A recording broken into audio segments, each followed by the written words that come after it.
स्वागत है यीशु मसीह की प्रेजेंस में। हालेलुया। तारीफ करो जोर से जोर से जोर से। आमीन। आप सब ब्लेस्ड हैं यीशु मसीह के नाम में।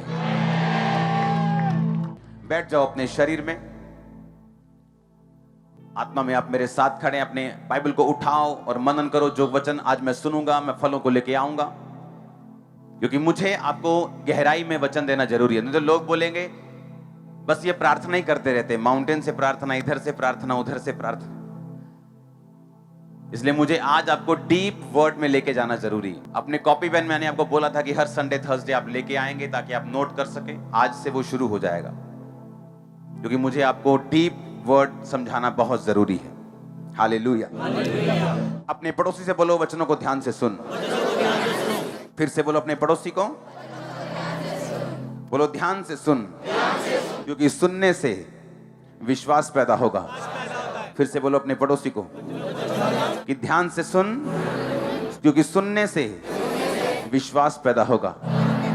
आमीन। कुछ वचनों को हम नोट करेंगे, उसके बाद मैं आपको उनकी डिटेल समझाता जाऊंगा। पहला यूहन्ना की पत्री, उसका 1 और 9 आयत। दूसरा कुरिन्थिया 6 उसकी 14 से 18 आयत। दूसरा कुरिन्थिया 7 उसकी 1 आयत। उत्पत्ति की पुस्तक उसका 12 अध्याय पूरा। आज आपको नोट करना है, मुझे बैठकर समझाना पड़ेगा, क्योंकि वचन बहुत जरूरी है आपको ये समझना। क्योंकि इस वचन को समझने के बाद मैं आपको चैलेंज करता हूं, दावा करता हूं, आपकी जिंदगी चेंज नहीं होगी बल्कि नंबर 1 होगी यीशु मसीह के नाम में। मैं चेंज की तो बात नहीं कर रहा हूं, मैं कह रहा हूं आप अबव होंगे, हेड होंगे, आप पूंछ नहीं होंगे, आप सिर्फ ठहरेंगे। Oh hallelujah. मैं शुरुआत करूंगा उत्पत्ति की पुस्तक 12 उसकी 1 आयत से, क्योंकि मुझे आज बाइबल बहुत ज्यादा पढ़नी पड़ेगी, इसलिए मुझे आपको अपनी बाइबल को बड़े ध्यान से पढ़ना पड़ेगा।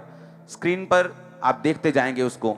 1 आयत में लिखा, यहोवा ने अब्राम से कहा, अपने देश, अपने कुटुंबी और अपने पिता के घर को छोड़कर उस देश को चला जा जो मैं तुझे दिखाऊंगा। अब परमेश्वर ने एक अब्राम नाम के बंदे को बोला कि अपने रिश्तेदार, अपना शहर, अपना देश, अपने बाप के लोग यानी अपने परिवार को छोड़ के उस देश में चला जा जो मैं तुझे दिखाऊंगा। और प्रभु ने कहा, मैं तुझसे एक बड़ी जाति बनाऊंगा और तुझे आशीष दूंगा, तेरा नाम महान करूंगा, तू आशीष का मूल होगा। जो तुझे आशीर्वाद दें, यानी जो तेरे बारे में अच्छी बातें करें, मैं उन्हें आशीष दूंगा। जो तुझे कोसें, जो तुझे तेरी निंदा करें, मैं उन्हें श्राप दूंगा। और भूमंडल के सारे कुल तेरे द्वारा आशीष पाएंगे। यहोवा के इस वचन के अनुसार अब्राम चला और लूत भी उसके संग चला। और अब्राम हरान देश से निकलकर जब निकला तो उस समय वो 75 साल का था। इस प्रकार अब्राम अपनी पत्नी, सारे भतीजे, लूत और जो धन उन्होंने इकट्ठा किया था और प्राणी जो उन्होंने प्राप्त किए थे हरान में, उन सबको लेकर वो कनान देश में जाने को निकल गया और वो कनान देश में आ गए। सब बोलो आमीन। इसके साथ साथ मैं पढ़ना चाहूंगा उस दूसरा कुरिन्थिया के वचन को, उसके 6 से 14 आयत को। अविश्वासियों के साथ आसमान जुए में ना जुतो, क्योंकि धार्मिकता और अधर्म का क्या मेलजोल, या ज्योति और अंधकार की क्या संगति, मसीह का बलियाल के साथ क्या लगाव, विश्वासियों क्या अविश्वासी के साथ क्या नाता, मूर्तियों के साथ परमेश्वर के चर्च का क्या संबंध, क्योंकि हम तो जीवते परमेश्वर का मंदिर हैं। जैसा परमेश्वर ने कहा है, मैं उनमें बसूंगा, उनमें चला फिरा करूंगा और मैं उनका परमेश्वर हूंगा और वे मेरे लोग होंगे। अब आपको बड़े ध्यान से ये बात समझनी है। परमेश्वर ने कहा, अविश्वासियों के साथ आसमान जुए में ना जुतो। परमेश्वर विश्वासियों को कह रहा है कि जो अविश्वासी हैं, तुम्हारे दोस्त हैं, तुम्हारे कोई भी लोग हैं, उनके साथ तुम्हारी संगति नहीं होनी चाहिए, मेल जोल नहीं होना चाहिए। अब आप बोलेंगे कि मेरा दोस्त है, अविश्वासी है, मैं उससे हेलो हाय रखता हूं, क्या मुझे बंद कर देनी चाहिए? नहीं, परमेश्वर उस हेलो हाय को बंद करने के लिए नहीं बोल रहा। परमेश्वर उनसे नाता तोड़ने के लिए नहीं बोल रहा, लेकिन परमेश्वर संगति की बात कर रहा है। बाइबल कहती, जहां जहां संगति के बारे में जिक्र किया गया, जैसे अगर आप नया नियम पढ़ें तो वहां पे जहां परमेश्वर ने कहा यूहन्ना में कि परमेश्वर ने तुम्हें अपने पुत्र यीशु मसीह की सहभागिता में या संगति में बुलाया है।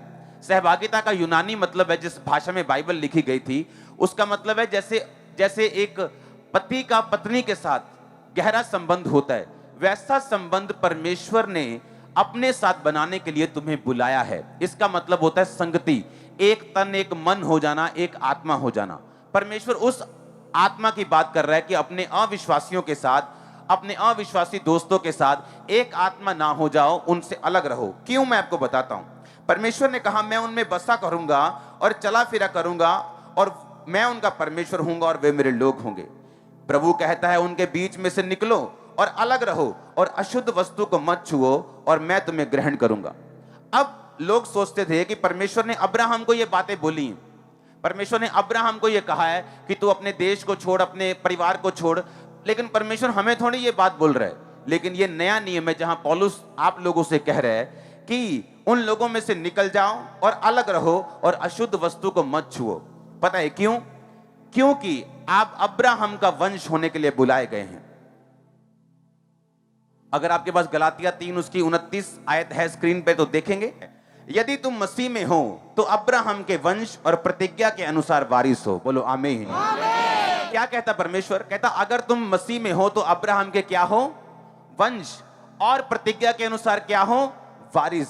अब्राहम की लाइफ में कोई भी बंदा अब्राहम को हरा नहीं पाया, आपको भी कोई हरा नहीं पाएगा। सुनो मेरी बात, लोग आज ऊंचा होना चाहते हैं, लोग आज फाइनेंशियली बरकत पाना चाहते हैं, लोग अपने बिजनेस को स्टैब्लिश करना चाहते हैं। परमेश्वर ने ये अब्राहम को प्रतिज्ञा में दिया था कि जहां तू जाएगा मैं तेरे साथ फाइनेंशियली हूंगा और फाइनेंशियली मैं तुझको स्ट्रांग करूंगा। बाइबल यहां तक कहती है कि अब्राहम का फाइनेंशियली कंडीशन इतना स्ट्रांग था कि राजा लोग भी उससे जेलसी करते थे, वहां की गवर्नमेंट भी अब्राहम से जेलसी करती थी और कई बार अब्राहम को अगले देश में जाना पड़ता था क्योंकि गवर्नमेंट ये सोचती थी कि कहीं ये अपनी गवर्नमेंट ना बना ले। अब्राहम इतना फाइनेंशियली ब्लेस्ड था। बाइबल कहती है गलातिया 3 उसकी 29 आयत में, अगर तुम मसीह में हो तो अब्राहम के वंश हो। आपका फाइनेंस इतना तगड़ा होगा कि आप सिर्फ अपने लिए नहीं, आप लोगों के लिए आने वाले समय में सोचने वाले यीशु मसीह के नाम में। अब ये होगा कैसे? अब ये होगा कैसे? अब ये नोट करने वाली बातें हैं।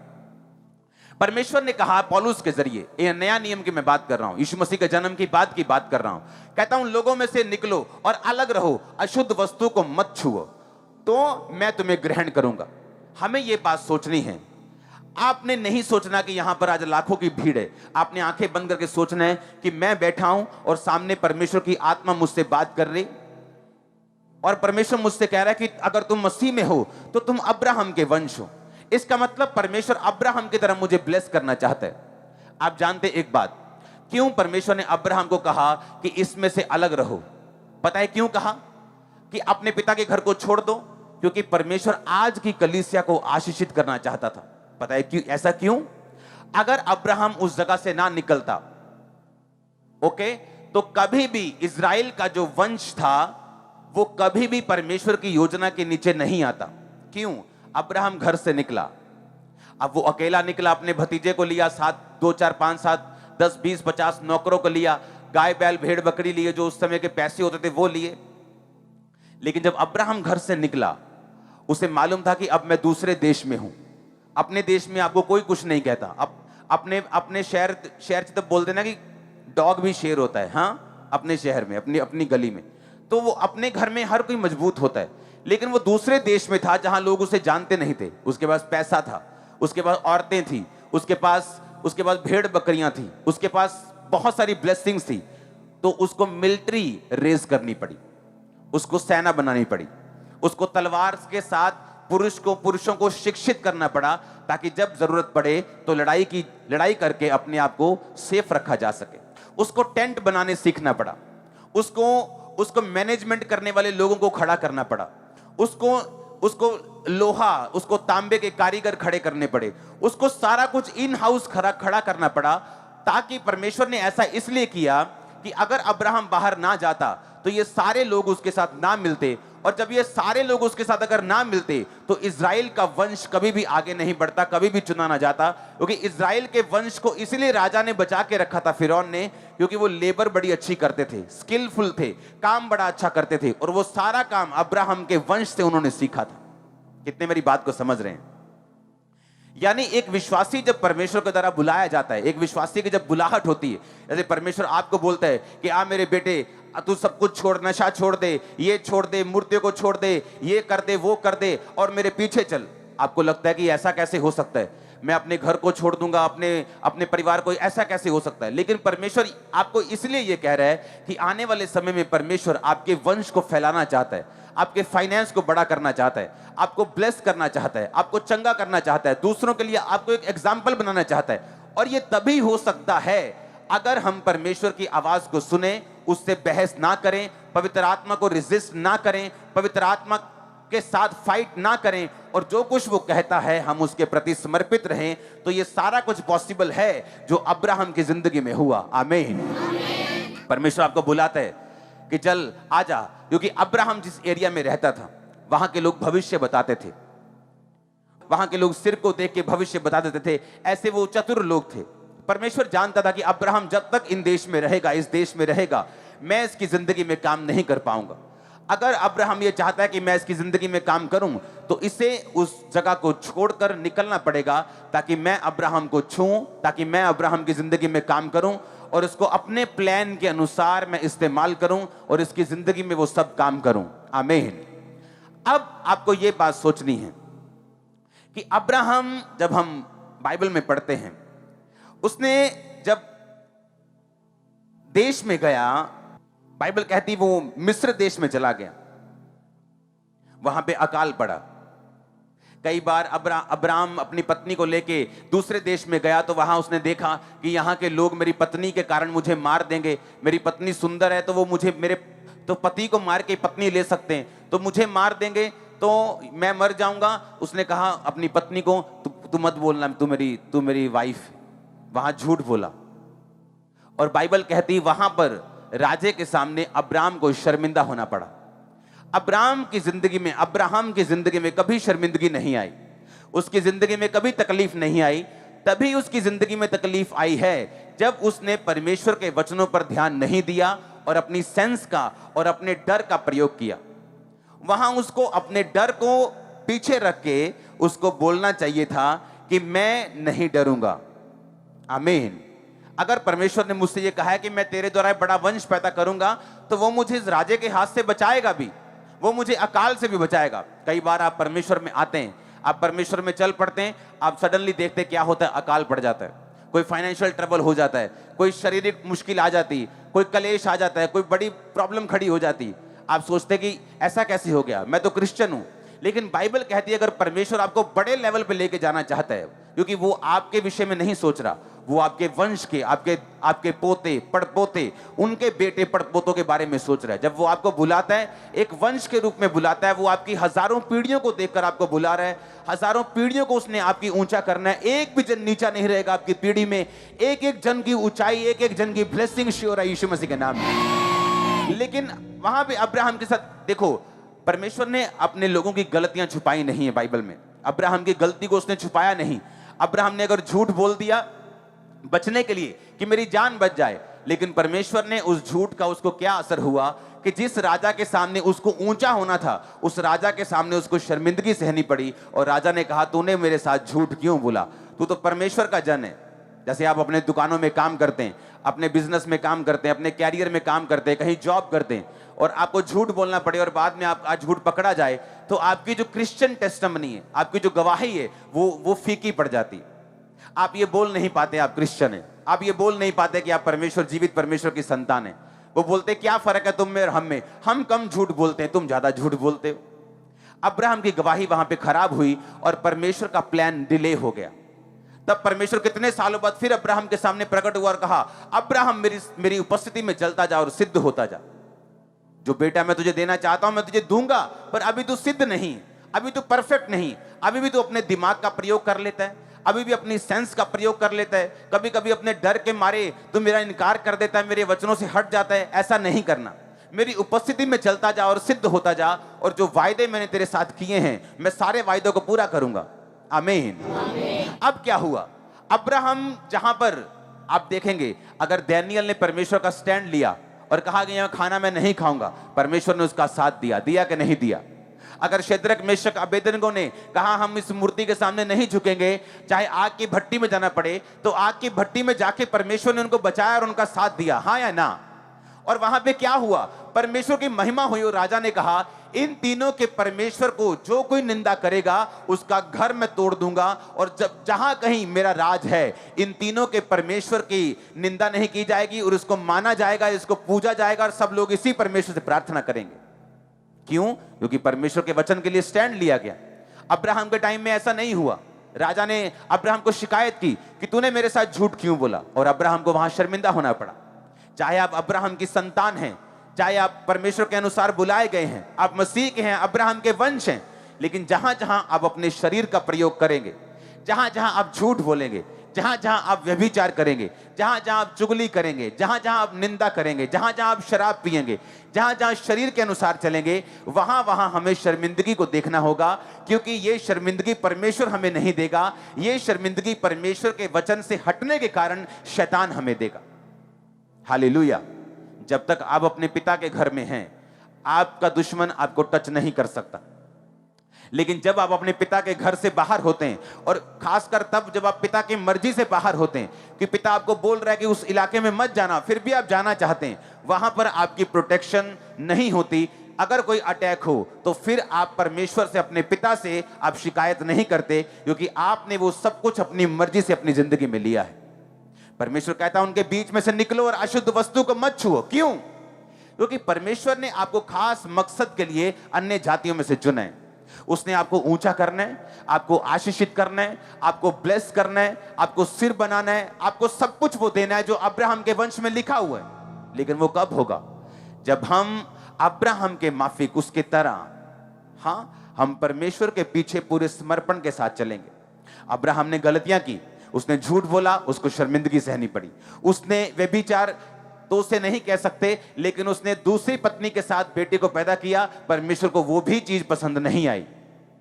परमेश्वर ने कहा तूने क्यों इंतजार नहीं किया, तूने क्यों संयम नहीं बरता, तूने क्यों संयम नहीं रखा, क्यों तू अपने शरीर के अनुसार चला? क्योंकि परमेश्वर में प्रतिज्ञाओं को हासिल करने के लिए, उसके वायदों को पूरा होते हुए देखने के लिए कई बार हमें संयम रखना पड़ता है, हमें डिले में भी चलना पड़ता है, परमेश्वर की तारीफ करनी पड़ती है, चर्च भी अटेंड करना पड़ता है, बेमन होकर भी परमेश्वर में बोना पड़ता है, ताकि परमेश्वर की ब्लेसिंग्स जो है हमारी जिंदगी में बनी रहें, और एक दिन आए जब बड़ा वायदा भी परमेश्वर का हमारी जिंदगी में पूरा हो। हालेलुया। अब हम परमेश्वर के वचन को पढ़ेंगे। अब हम देखेंगे उत्पत्ति 12 उसकी 10 आयत। उस देश में अकाल पड़ा, इसलिए अब्राम मिस्र देश को चला गया और वहां परदेशी होकर रहे। उस देश में भयंकर क्योंकि अकाल पड़ा था, फिर ऐसा हुआ कि मिस्र के निकट पहुंचकर उसने अपनी पत्नी सारे से कहा, सुन, मुझे मालूम है तू एक सुंदर स्त्री है। जब मिस्री तुझे देखेंगे तो कहेंगे ये उसकी पत्नी है, वो मुझे तो मार देंगे पर तुझे जीवित रख लेंगे। इसलिए तू कहना मैं उसकी बहन हूं, जिसके कारण मेरा कल्याण हो और मेरा प्राण तेरे कारण बचे। हालेलुया। अब हुआ क्या? 17 आयत में देखेंगे, जब उस राजा ने गलत निगाह रखी सारे के ऊपर, क्योंकि वो स्वाभाविक था, क्योंकि वो उसको ऐसा मालूम था कि ये उसकी बहन है, तो उसने शादी के लिए उस पर निगाह रखी। परंतु यहोवा ने फिरौन और उसके घराने पर अब्राम की पत्नी सारे के कारण बड़ी बड़ी विपत्तियां डाल दी। जब फिरौन ने अब्राहम को बुलाकर कहा, अब्राहम को, कि तूने ये मेरे साथ क्या किया, तूने क्यों नहीं बताया कि ये तेरी पत्नी है, तूने क्यों कहा कि ये तेरी बहन है? हालेलुया। अब वहां पे अब्राहम को शर्मिंदगी का सामना करना पड़ा, जबकि वो ऊंचा होने के लिए बुलाया गया था। बाइबल में एक भी लड़ाई ऐसा नहीं जो अब्राहम हारा हो। एक भी टाइम ऐसा नहीं आया, चाहे अकाल पड़ा हो, चाहे कोरोना वायरस जैसे 10 वायरस आ गए हो, चाहे मंदी 10 गुना बढ़ गई हो, चाहे, क्योंकि तब भी वायरस होते थे, तब भी महामारियां होती थी, तब उनका नाम नहीं होता था, बात अलग है, उनको महामारियां बोल देते थे। तब भी महामारियां होती थी, तब भी अकाल पड़ते थे, तब भी मंदियां होती थी, तब भी देश की इकोनॉमी गिरती थी। पर बाइबल में एक भी पद ऐसा नहीं है जहां यह लिखा हो कि मंदी के कारण अब्राहम को फर्क पड़ा हो, या किसी महामारी के कारण अब्राहम के लोग मर गए हों, या अब्राहम मर गया हो। आप यीशु मसीह के नाम में मंदियों के लिए नहीं बने हैं, आप यीशु मसीह के नाम में महामारियों के लिए नहीं बने हैं। आमीन। ऊंचाई आशीष आपकी चर्च। हालेलुया। ऊंची आवाज से बोलो हालेलुया। अब अब्राहम जब वहां से निकला, उसे अपनी भेड़ बकरियों के लिए चरवाहों को करना पड़ा। उसके बाद चरवाहे थे बहुत सारे, अब भेड़ बकरियों के लिए उसके बाद टेंट चाहिए, तो उसको टेंट वाले लोगों को रखना पड़ा, टेंट सिखाने पड़े, उसको मिलिट्री रखनी पड़ी, उसको वो लोग रखने पड़े जो उसकी रक्षा करेंगे तलवार के साथ। एक बड़ा वंश पैदा होता गया एक परमेश्वर की बात मानने से। अगर अब्राहम परमेश्वर के साथ बहस करता कि प्रभु तू तो सर्वशक्तिमान है, महाशक्तिमान है, अगर तू चाहे तो मुझे इसी घर में आशीषित कर सकता है, मुझे अपने पिता का घर छोड़ने की क्या जरूरत है, मुझे अपना दोस्त छोड़ने की क्या जरूरत है, मुझे ये काम छोड़ने की, अपना कुटुंब छोड़ने की क्या जरूरत है, तो मुझे यहां भी तो ब्लेस कर सकता है परमेश्वर। लेकिन परमेश्वर का प्लान इतना बड़ा था, वहां पर अब्राहम को मिलिट्री क्यों चाहिए थी, वो बनाता ही नहीं। वहां पे अब्राहम को बड़ा टेंट की टीम क्यों चाहिए थी, वो उसको चाहिए ही नहीं थी। वहां उसको इतने चरवाहे क्यों चाहिए ही नहीं थे। जब वो बाहर निकला, परमेश्वर ने उसके तंबुओं को चौड़ा किया, उसके डेरे के पटों को लंबा किया, उसकी हदों को बढ़ाया, जो आपकी मैं होते हुए देख रहा हूं आने वाले समय में। यीशु मसीह के नाम में रिसीव करो अपनी हदों को बढ़ते हुए। ऑनलाइन चर्च ब्रांचेस रिसीव करो अपनी हदों को बढ़ते हुए। यीशु मसीह के नाम में मैं देख रहा हूं आपकी हदों को बढ़ते हुए, फाइनेंशियल हदों को बढ़ते हुए। आमीन। ऊंचाई आशीष तुम्हारी चर्च। हालेलुया। ऊंची आवाज बोलो हालेलुया। ऊंची आवाज बोलेंगे हालेलुया। Thank you Jesus. दूसरा कुरिन्थियों 7 उसकी 1 आयत को पढ़ेंगे। उसमें लिखा आता है, ए प्रियो, जबकि ये प्रतिज्ञाएं हमें मिली हैं, तो आओ हम अपने शरीर को और आत्मा को सब मलिनता से शुद्ध करें और परमेश्वर का भय रखते हुए पवित्रता को सिद्ध करें। उसने कहा शरीर की मलिनता, व्यभिचार, सिगरेट पीना, शराब पीना, जितने पाप शरीर के हैं, कहता उनसे अपने आप को शुद्ध करके पवित्रता को सिद्ध करो। क्यों? क्योंकि जो प्रतिज्ञाएं तुम्हें मिली हैं, अगर यहां पे एक टॉप का बिजनेसमैन बैठे है और एक रिक्शा वाला बैठे है, उनकी जिंदगी में परमेश्वर की सेम प्लानिंग है। वो ऊंचा इतना करना चाहता है जितना तुम सोच भी नहीं सकते, इमेजिन भी नहीं कर सकते। पौलुस कहता है इतनी बड़ी प्रतिज्ञाएं तुमको मिली हैं, ये छोटी प्रतिज्ञाएं नहीं। वो तुम्हारे वंश को ऊंचा करेगा, तुम्हारे वंश को ब्लेस करेगा। मैं ये शरीर में नहीं कह रहा हूं, ये शारीरिक चर्च नहीं जो सिर्फ शरीर। मैं आपको फॉरेन कंट्रीज में बेस्ट में देख रहा हूं आने वाले समय में। वो आपको ऊंचा करेगा। एक प्लान है परमेश्वर के पास, उसके पास एक योजना है, उसके पास एक डेफिनेटली प्लान है, एक स्पेसिफिक प्लान है, क्लियर प्लान है आपकी लाइफ के लिए। पर पौलुस कहां कहता है, पंजाबी में बोलता है कितने कुंडी फंसी, कहां प्रॉब्लम है, कहां पे हम रुकावट बन चुके हैं। कहता है शरीर की मलिनता से और आत्मा की मलिनता से अपने आप को शुद्ध करो। अब शरीर की मलिनता क्या है? गंदगी देखना, गंदे काम करना, अशुद्ध चीजें खानी, अशुद्ध कामों में इन्वॉल्व होना, गालियां निकालना, शरीर की मलिनता तो ये। आत्मा की मलिनता क्या है? जेलसी रखना, आत्मा की मलिनता है। किसी के साथ जेलसी रखना, किसी को माफ ना करना, किसी के बारे में अपशब्द बहना, किसी के विषय में काइंड ऑफ प्लानिंग करना, किसी के विषय में प्लॉटिंग करना, किसी के खिलाफ प्लान करना, यह आत्मा की मलिनता है। परमेश्वर कहता अगर शरीर की मलिनता और आत्मा की मलिनता से तुम अपने आप को शुद्ध करोगे और पवित्रता को सिद्ध करोगे। पवित्रता ही है लोगों में, क्रिश्चियन लोगों में, चर्च के लोगों में, लेकिन वो उसे सिद्ध नहीं करते। कभी ऊपर, कभी नीचे, कभी प्रार्थना कर ली, प्रार्थना हो गई, रह गई, व्यभिचार थोड़ा सा हो गया, थोड़ा सा रह गया, थोड़ा सा इधर गिर गए, थोड़ा सा उधर, बुआ की शादी में 2 पैग लग गए, 6 महीने कोई पैग नहीं लगा। परमेश्वर कहता पवित्रता को तुम सिद्ध नहीं करते, जिसके कारण जो प्रतिज्ञाएं तुम्हें मिली हैं उनमें देरी होती। परमेश्वर ने अब्राहम को जब बुलाया वो 75 साल का था। कितने साल का था? कहां लिखा है आपकी बाइबल में? उत्पत्ति 12 में लिखा है कहीं? हां, जब वो अपने घर से निकला तो कितने साल का था? 4 में लिखा है, 4 आयत में, कि जब अब्राहम हरान देश से निकला तो वो कितने साल का था? 75 वर्ष का। लेकिन जब उसको बेटा मिला वो कितने साल का था? 99 वर्ष का। 24 साल लग गए उसको प्रतिज्ञा पूरे करने वक्त। लेकिन परमेश्वर की ये मर्जी नहीं थी उसे 24 साल लगे। लेकिन परमेश्वर उससे बार बार ये कहता आ रहा था कि तू मेरे लिए एक परफेक्ट टेस्टिमनी को बना के रख, एक अपनी गवाही को बना के रख। कभी नशा छोड़ दिया, कभी नशा कर लिया, फिर माफी मांग ली, फिर नशा छोड़ दिया। इससे क्या होता है? हमारी पवित्रता जो है वो सिद्ध नहीं होती, परफेक्ट नहीं होती। और जो परमेश्वर की प्रतिज्ञाएं हमारी जिंदगी में हैं, उन्हें पूरा होने में जितना समय लगना चाहिए उससे कहीं अधिक समय लगता है।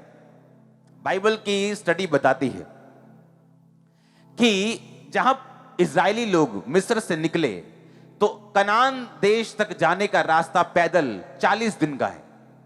अगर कोई कनान देश से निकले, मिस्र से निकले, तो कनान देश में वो 40 दिन में पैदल वहां पे पहुंच सकता है, अगर वो आराम से भी चले तो। लेकिन बाइबल ऐसा बताती है कि उनको 40 साल लग गए उस कनान देश में पहुंचते पहुंचते। कारण उनके शरीर की मलिनता और आत्मा की मलिनता थी, जो परमेश्वर नहीं चाहता था उनकी जिंदगियों में हो। हालेलुया। आज जब हम फायर प्रे, कौन कौन फायर प्रे रिसीव करता है उसको? हाँ, ऑलमोस्ट सभी अब करने लग गए। Congratulation church, big congratulation. Hallelujah. बहुत बड़ी बधाई हो चर्चा, बहुत बड़ी बधाई। आप सोच, इतनी बड़ी बधाई है। कितने सालों से मैं बात कर रहा था कि प्रेयर माउंटेन मैं लेना चाहता हूं। कुछ कामों को पीछे रख के प्रेयर माउंटेन लिया गया। फिर प्रेयर माउंटेन मैंने बोला कि शुरू करना चाहता हूं, अब शुरू भी हो गया। और आप इमेजिन करो, रोज वहां से जब प्रार्थनाएं हो रही, आपकी प्रेयर लाइफ कभी सेम नहीं रहेगी, वो मजबूत होगी, बहुत मजबूत होगी। आमीन, हालेलुया। एक वचन को हम फिर से पढ़ेंगे जो हमने पहले, मैंने आपको बताया था, पहला यूहन्ना उसकी 1 आयत। यदि हम अपने पापों को मान लें तो वह हमारे पापों को शुद्ध करने और हमें सब अधर्म से शुद्ध करने में विश्वास योग्य है और धर्मी है। परमेश्वर कहता, अगर तुम अपने पापों को मान लो और उन्हें छोड़ दो, तब मैं तुम्हारी जिंदगी में विश्वास योग्य रहूंगा। आमीन। जैसे परमेश्वर दानियेल की जिंदगी में विश्वास योग्य था, उसे मालूम था मैं परमेश्वर के वचन पे खड़ा रहूंगा तो परमेश्वर मुझे बचाएगा। वो शेरों की मान से बचाए, वो शद्रक मेशक अबेदनगो की तरह आग के भट्टी से बचाए, वो एस्तर की तरह राजा के सामने बिना मर्जी से जाने से राजा के क्रोध से बचाए। परमेश्वर कहता मैं विश्वास योग्य हूं। कई बार आप अपने बेस्ट फ्रेंड पे भरोसा रखते हैं, बोलते हैं कि ये बात ये किसी को नहीं बताएगा, ये मेरी बेस्ट सहेली है, मैं इस पे भरोसा करती हूं, ये बात ये किसी को नहीं बताएगा। परमेश्वर कहता मैं विश्वास योग्य हूं, तुम मुझ पे भरोसा रख सकते हो।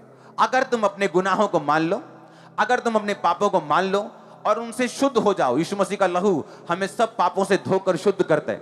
अगर हम यीशु मसीह के सामने पापों को मान लें, बपतिस्मा ले लें, तो परमेश्वर ने कहा मैं तुम्हारे लिए विश्वास योग्य ठहरूंगा।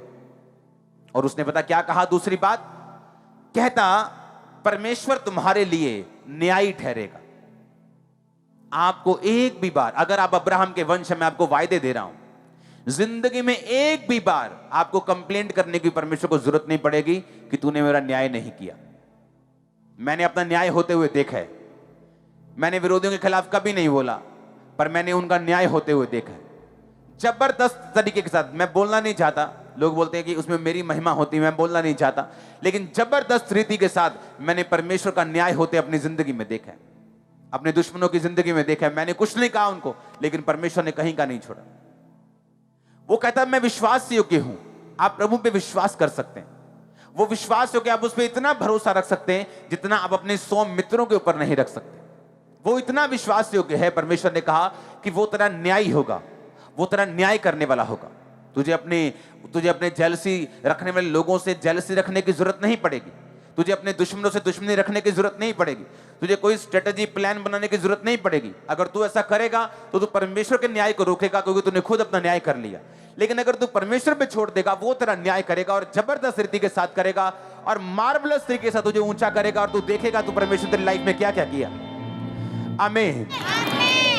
और ये प्लान हम सोचते अब्राहम की लाइफ में है। नहीं, अगर आज से 10 साल पहले कोई बॉडी बिल्डिंग में स्वर्ण पदक जीता हो और आप उससे 10 साल बाद मिले और बोले कि मुझे भी आपके जैसा बनना है, क्या तरीका बदला है? बोलो, क्या तरीका बदला है? डंबल उठाने पड़ेंगे ना? तरीका बदला तो नहीं? भार उठाना पड़ेगा कि नहीं उठाना पड़ेगा? सुना नहीं मेरे को? ऊंची आवाज में बोलो। उठाना पड़ेगा, मेहनत करनी पड़ेगी, डोले बनाने पड़ेंगे, डाइट चेंज करनी पड़ेगी। अगर वो बोले यार 10 साल पहले ऐसा होता था, अब कुछ आसान तरीका बता ना। कौन सुबह सुबह डाइट चेंज करे? कौन भटूरे छोले छड्डे? केड़ा बंदा परोठियां छड्डे? दुख होता है पेट को छोड़ के, मुझे मालूम है। हालेलुया। सुनो मेरी बात, लेकिन वो बोलेगा भाई साहब, चाहे 50 साल पहले किसी ने स्वर्ण पदक जीता हो, चाहे कोई 100 साल पहले इसमें कामयाब हुआ हो, लेकिन तरीका यही है। डंबल की शेप अलग हो चुकी होगी, थोड़ा तरीका बदला होगा, लेकिन बेसिक यही है। परमेश्वर कहता तुम अब्राहम के वंश हो, उसको मैंने जो कुछ करने के लिए बोला मैं तुमको भी बोलूंगा। कई बार आपको अपनी चंगाई से हटकर देखना पड़ता है, क्योंकि परमेश्वर ने सिर्फ आपको चंगा होने के लिए नहीं बुलाया। अब्राहम को चंगाई नहीं मिली 24 साल तक, तो उसने कहा चलो ठीक है चंगाई नहीं मिली, लेकिन मैं जीवित परमेश्वर की संतान हूं, अब मैं यरूशलेम की बाट जोहता हूं, स्वर्ग की बाट जोहता हूं। कई बार विश्वासी को ऐसा भी परमेश्वर परखता है कि अगर मैं इसे कुछ नहीं देता तो तब भी क्या है मेरे साथ वफादार है, क्या अनंत जीवन की बाट जो रहा है, क्या इसका ध्यान अनंत जीवन की तरफ है, क्या इसका ध्यान स्वर्ग की ओर है, या सिर्फ चंगाई और बरकत, या सिर्फ वो बाबाओं की भीड़ की तरह आप चर्च में आ रहे हैं, या आप सचमुच विश्वासी हैं, या आप सचमुच बिलीवर्स हैं, क्या आप सचमुच परमेश्वर की रियल संतान हैं। उसने कहा अगर तुम अब्राहम के वंश हो तो याद रखो तरीका वही है, अलग टाइम में रहना होगा। जब मैं परमेश्वर में आया, दोस्तों को मैंने छोड़ दिया, कुछ दोस्त छूट गए, कुछ को मैंने छोड़ दिया, कुछ परमेश्वर ने मेरे प्रभु में आने से पहले जबरदस्ती छुड़वा दिए। मैं आपको दावा करता हूं अगर वो दोस्त मेरी जिंदगी में होता, मैं प्रभु में नहीं होता, क्योंकि उसका इतना इन्फ्लुएंस मेरी लाइफ के ऊपर था। वो प्रभु ने छुड़ा दिया, कुछ को मैंने फिर छोड़ दिया, कुछ अपने आप प्रभु में जाने से मेरी दिनचर्या चेंज हो गई, कुछ निकल गए। आज कुछ लोग फिर से वापस दोस्त बने, लेकिन हम में अब बहुत फर्क है। वो मुझ पे प्रभाव नहीं रखते, मेरा प्रभाव उनके ऊपर है। मैं तैयार हो चुका हूं, मैं आगे बढ़ चुका हूं, मैं ब्लेस हो चुका हूं। आप मेरी बात समझ रहे कि नहीं? अगर हम अलग टाइम में नहीं होंगे, अगर हम अपना फोकस नहीं रखेंगे, तो याद रखो हम अब्राहम के वंश हैं, प्रतिज्ञा के वारिस हैं, लेकिन हमें चलना भी अब्राहम की तरह पड़ेगा, लूत की तरह नहीं। लूत कैसे चला? आंखों से। उसने देखा हरी सिंचाई हुई जगह, कहता ये जगह मुझे चाहिए, चला गया। और वहां पे जब मालूम हुआ कि सदोम के लोग रहते, दुष्ट लोग रहते, पापी लोग रहते, कहता अब रोज लूत अपने मन को पीड़ित किया करता था। जैसे लोग बोलते हाय काश ना मैं प्रे कर सकती, हाय काश मैं, लेकिन पीड़ित किया करता था। पर भाई साहब करते कुछ नहीं। हाँ क्या हो गया, पैसा नहीं होगा कुछ तो छोड़ दो सदम को। नहीं मेरे में पूरा कंट्रोल है जी, आप मेरे दोस्त है, दारू पींदे आप मजा हाथ लाया हो। लूत भी यही बोलता था कि सदोम के लोगों की दिनचर्या मेरे पे इफेक्ट ही नहीं करती, मैं तो प्रभु में खड़ा रहूंगा। पर उसके परिवार को इफेक्ट कर गई, वो उसके बच्चों को इफेक्ट कर गई। वो जब वो चला तो उसके बच्चे उसकी दामाद नहीं माने चलने के लिए, उसकी पत्नी को इफेक्ट कर गई, नमक का खंबा बन गई वो, क्योंकि आंखों से चला। परमेश्वर ने कहा था विश्वास से चलने के लिए, तुम आंखों से चले। अब्राहम जब विश्वास से चला, प्रभु ने आशीषित किया। जब शरीर से चला, उसको शर्मिंदगी का सामना करना पड़ा। अब परमेश्वर ने कहा लूत को, और वो चला गया कि तू चुन ले, और वो चला गया। उसने अब्राहम को बोलना चाहिए था कि भाई तू मेरे लिए चुन, तू मेरा अगुआ है। लूत लोगों को ये बात मालूम होनी चाहिए कि हमारा स्पिरिचुअल मेंटर कौन है, चाहे वो इस बात को माने चाहे ना माने। हर चीज लोगों को कॉपी करनी है, पर कंपटीशन भी करना है, लेकिन उनको मालूम नहीं स्पिरिचुअल हम उनके मेंटर्स हैं। आमीन। तो मेंटर से ही पूछो क्या करना है, ताकि आने वाले समय में तुम नाश ना हो, परमेश्वर तुम्हें बचा के रखे। अब लूत ने क्या किया, उसकी पत्नी नमक खंबा बनी, उसकी बेटियों ने गलत वंश पैदा की, और वो श्रापित हुए सदा के लिए परमेश्वर के सामने से। शरीर में चलने का एक बड़ा गलत रिजल्ट है जो बाद में मिलता है, आत्मा में चलने का एक बड़ा प्रतिफल है, एक ग्रेट प्रतिफल है जो बाद में मिलता है। मैं यीशु मसीह के नाम में डिक्लेयर करता हूं इस चर्च के ऊपर, आप ग्रेटली प्राउड फील करेंगे अपने और अपने परिवार के ऊपर, जो आने वाले समय में परमेश्वर आपके साथ करने जा रहे हैं। आमीन हो जाए आशीष आपकी, आमीन हो जाए, मैंने कहा आशीष आपकी चर्च। हालेलुया। अब आपने डिसाइड करना है कि आप लूत की तरह चलना चाहते हैं, शरीर में चलना चाहते हैं, या आत्मा में चलना चाहते हैं। आमीन। अब परमेश्वर ने मुझे दोस्तों से अलग किया और उन सालों में मुझे बनाया। इमेजिन करो मैं अकेला रहता था टोटल, ना मेरे दोस्त मेरे साथ थे, जो क्रिश्चियन साथ थे एक दिन वो भी साथ नहीं थे, कोई साथ नहीं था, ना फैमिली तो पहले विरोध में थी, दोस्त पुराने मैंने छोड़ दिए थे, जो थोड़े बहुत थे उनके साथ अब बनती नहीं थी, वो शराब पीने वाले थे, नशा करते थे, उनके साथ जाओ तो गाली के पहले गाल मुंह से निकालते थे तब बात, उनके लिए वो दिनचर्या थी, उनके लिए वो पाप नहीं था। लेकिन मेरे को बिल्कुल ऑकवर्ड लगता था कि मैं कहाँ आ गया हूं, मुझे उनके साथ बैठना उठना नहीं था। वो टाइम परमेश्वर ने मुझे हीलिंग भी नहीं दी, वो टाइम परमेश्वर मेरे विश्वास को परखता रहा, वो टाइम परमेश्वर मुझे प्रार्थना करने के लिए भी ज्यादा बोलता रहा, फास्टिंग करने के लिए बोलता रहा। 40 रोजे खत्म 40 शुरू, 40 खत्म 40 शुरू, एक साल में 5 बार 40 रोजे। वो मेहनत का टाइम था और आज रिजल्ट लेने का टाइम। अब आपने सोचना है क्या करना है, आपको मेहनत करनी और सदा के लिए रिजल्ट लेना है, वंशों के लिए लेना है, या आपको शरीर के अनुसार चलना है। प्रभु ने आपको ब्लेस होने के लिए बुलाया, आप एक्सट्रीमली ब्लेस होने वाले, एक्सट्रीमली। आमीन ऊंचा चाहिए चर्च, मेरे को आमीन ऊंचा चाहिए। हालेलुया। क्योंकि अगर परमेश्वर आपको यह कहता है कि मैं तुम्हें, अगर तुम मसीह में हो तो अब्राहम के वंश, अब्राहम के वंश, तो मैंने आपसे एक क्वेश्चन किया था कि जो कुछ एक पहलवान को 50 साल पहले मेहनत करके मिला, आज के पहलवान को मेहनत करनी पड़ेगी कि नहीं करनी पड़ेगी? ये बताओ ऊंची आवाज में, बताओ ऊंची आवाज में। अगर अब्राहम को ऐसा करना पड़ा तो आपको करना पड़ेगा कि नहीं करना पड़ेगा? तो ऐसा ही करना पड़ेगा आपको। अगर वो अब्राहम की तरह हमें बुलाता है आशीष देने के लिए, तो उसी तरह हमारी परख भी होगी, उसी तरह से परमेश्वर ब्लेस भी करेगा, उसी तरह से हमें बचाएगा भी, हमें हराएगा भी नहीं, हमारी जीत भी सुनिश्चित होगी, हमारे वंश भी ब्लेस्ड होंगे। फाइनेंशियली आप बरकत पाओगे 101%। मैं लिख के आपको देता हूं। ऐसा नहीं हो सकता कि आप गरीबी के श्राप में रहें, ऐसा पॉसिबल नहीं। अब्राहम टाइट देता था, आपको टाइट देना है। अब्राहम प्रार्थना करता था, आपको प्रार्थना करनी है। वो विश्वास में था, आपको विश्वास में चलना है। हालेलुया। जो प्रभु ने बनाया है सिस्टम, वो कभी चेंज नहीं होता। टेक्नोलॉजी कितनी बढ़ गई, बढ़ी कि नहीं बढ़ी?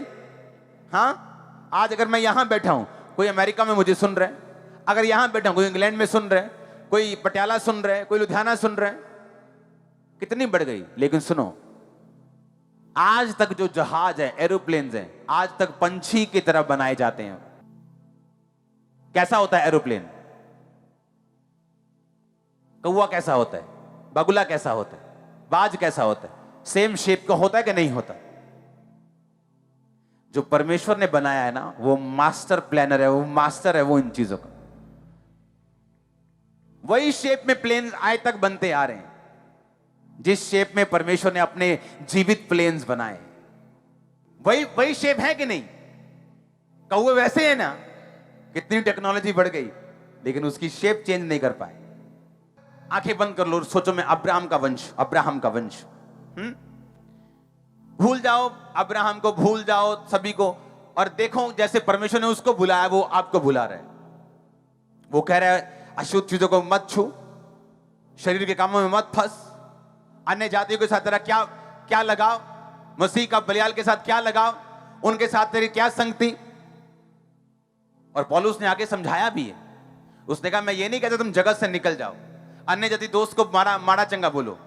उसने कहा संगति करना, उनके साथ एक मन होना, एक आत्मा होना, ये नहीं करना।